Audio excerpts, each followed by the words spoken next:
Please subscribe to the channel, thank you. Porsche 911 GTS review. With the GTS, the Porsche 911 range gains a perfect middle ground between the usability of a regular Carrera and crazy pace of the Turbo or GT3. The 911 GTS bridges the gap between regular Carreras and the significantly more expensive 911 Turbo. History shows GTS models are typically the sweet spot of their respective ranges, be that 718 Cayman, Macan or Cayenne, and often over-deliver on performance and tasty trimmings. Available in 2 or all-wheel drive, manual or auto, and as a coupe, Targa or cabriolet, you're not spoiled for choice, though there are significant differences in the driving experience between them, so it pays to think hard about what you actually want.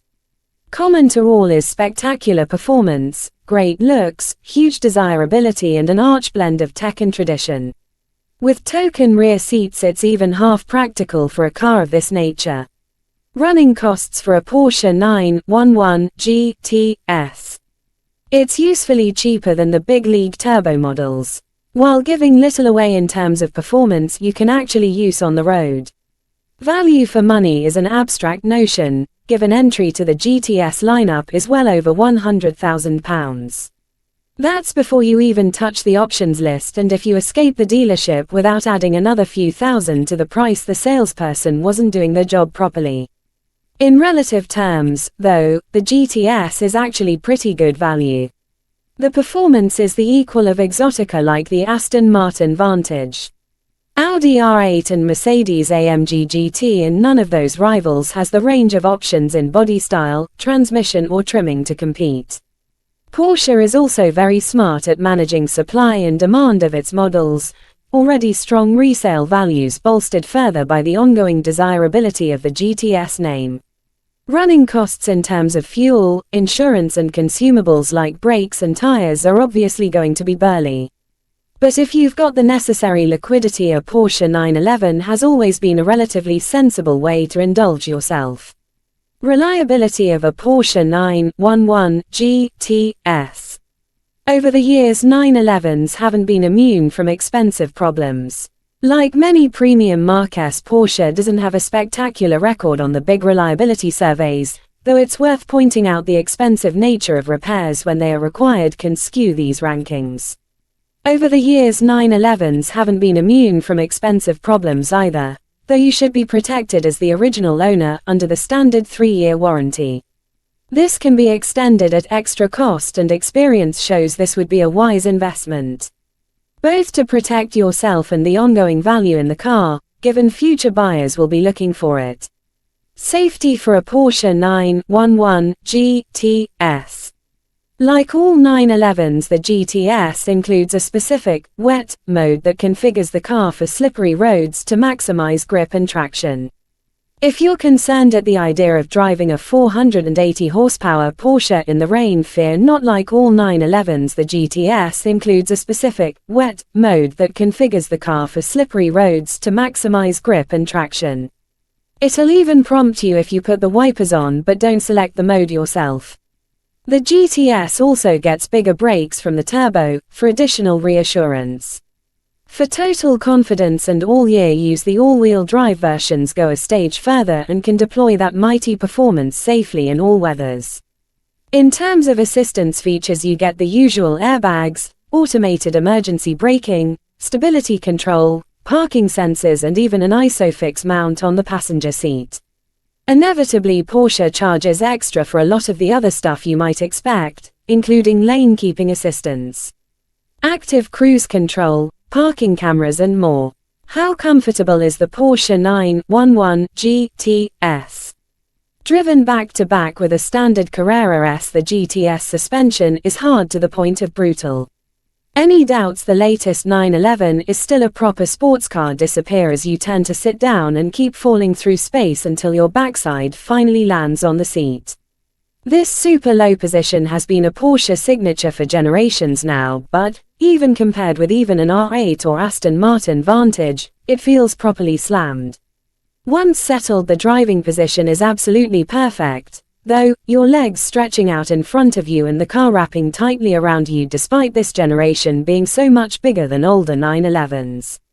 Vaguely usable rear seats remain a huge selling point over rival sports cars and viable for smaller kids, or you can fold them flat if you're traveling too up and can't fit your luggage in the front compartment. In GTS tradition, this model gets lots of tasty trimmings as standard, including technical, race Tex upholstery on the Sports Plus seats, an upgrade from those on the Carrera, and various branded adornments. It feels a level sportier than a standard 911 and is a fitting garnish on the increased focus of the performance and handling. While the extra horsepower obviously makes its presence felt, the bigger difference over standard Carreras is the lower and stiffer chassis, branded PASM sport suspension in Porsche lingo, and including adjustable dampers that get even harder at the touch of a button.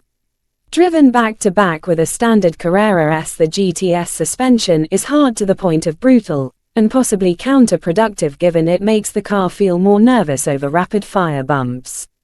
Even the supposedly circuit-focused GT3 we drove on the same roads felt more compliant. If you live somewhere with smooth roads, unlikely in the UK, are planning to do lots of track days or equate stiff suspension with a macho sense of sportiness, the GTS will be more to your tastes. And on the right road, this step up in poise and agility are a potent mix. But on this experience, we'd argue a Carrera S would make a better daily car, if that's your intended use. Features of the Porsche 911 GTS. The sport design front bumper and black painted chin spoiler set it apart from other 911s, while the smoked LED headlights and taillights are also different. GTS models traditionally gain a bunch of extra kit, and so it is with this new one. On the outside, the sport design front bumper and black painted chin spoiler set it apart from other 911s, while the smoked LED headlights and taillights are also different. Black wheels and a sports exhaust are also included as standard. Fear not, though, because there remain plenty of options to choose from if you want to make your GTS even more expensive. For those less concerned about practicality and refinement, these include an optional lightweight design package deleting the rear seats entirely in the name of weight saving and featuring a lighter battery, thinner glass, reduced noise insulation, the super flash carbon fiber bucket seats, and even its own settings for the movable rear wing and, if fitted, rear wheel steering. For those who didn't get on the VIP list for a GT3, it brings the GTS a step closer to that model in terms of a more hardcore, track-focused vibe, and will be desirable among true enthusiasts. But given the tire roar is already pretty intrusive, we'd probably stick the standard arrangement with the additional soundproofing. Power for a Porsche 911 GTS. The GTS is a seriously fast car, made all the more enjoyable by the distinctive, gargling engine note and huge rush of boost. All 911s bar the GT3 now use turbocharged engines, though confusingly only the turbo mentions this in its model name. The engines does, however, remain in its rightful place out back and drives either the rear wheels or all four wheels according to which one you go for. You also have the choice of a 7-speed manual gearbox or an 8-speed automatic, along with other options like 4-wheel steering. Combine that with the choice of coupe, targa or cabriolet body styles, and there's an agony of choice that will consume many evenings on the Porsche configurator. We loved the manual, rear-wheel drive one we tried first, the all-wheel drive, 4-wheel steering automatic we drove afterwards, quicker off the line and more sophisticated, but arguably hiding the best of the car's character behind a technological garnish it doesn't necessarily need. One trait they all share is incredible performance. The GTS getting an additional 30 horsepower over the Carrera S models for a total of 480 horsepower. This is serious power, and the GTS is a seriously fast car, made all the more enjoyable by the distinctive, gargling engine note and huge rush of boost that comes in as soon as you get on the throttle. Older 911s used to keep you waiting here, but this current generation has much greater flexibility, as well as a deliciously free revving nature.